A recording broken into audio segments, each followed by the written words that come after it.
you must develop an immediate path to achieve your vision in respect of the assignments that you have been given. They said who fails to plan, plans to fail.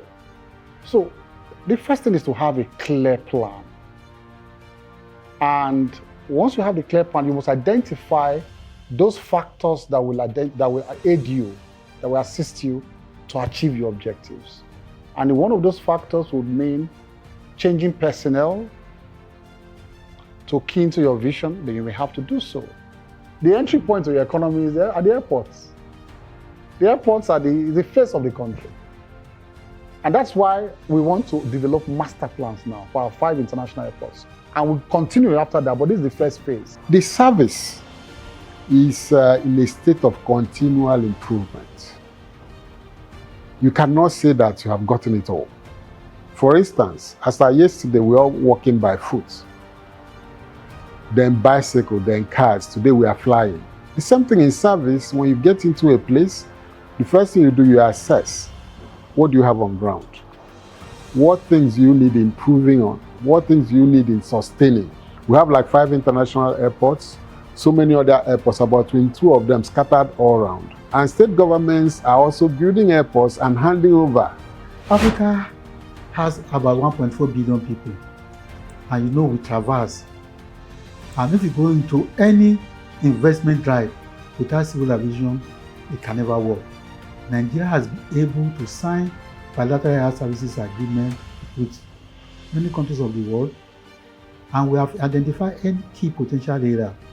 I will still go back to the Renew Hope agenda of Mr. President, because civil aviation is key to him realizing the Renew Hope agenda, because aviation is catalyst to national development.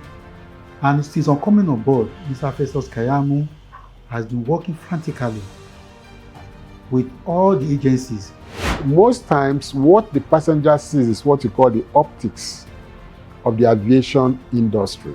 What you see is the place looking well, are there chillers, is the place cooling well, the toilets, how good are they, and what have you. But more importantly, is the safety component that is most important. Making sure that the planes are safe to fly. Making sure we have enough navigational aids to direct whatever plane that is flying and be able to communicate.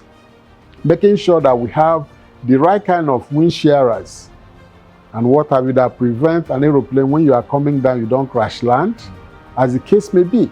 So those are the invisible component of infrastructure that the public do not see. So that is what is happening. So infrastructure in aviation sector, dealing with it from the angle of accountability, very important. Of course, transparency means whatever you are doing, you are open to a lot of people contributing to whatever you are doing so that things will be well done. Nigeria is going through a phase, and with the renewable agenda of Mr. President, I'm sure we are going to surmount. And I'm sure if Nigerians give the necessary support to this government, we are going to get to the promised land. Mr. President, we know his pedigree, we knew what he did in Lagos. He's going to replicate similar thing in Nigeria.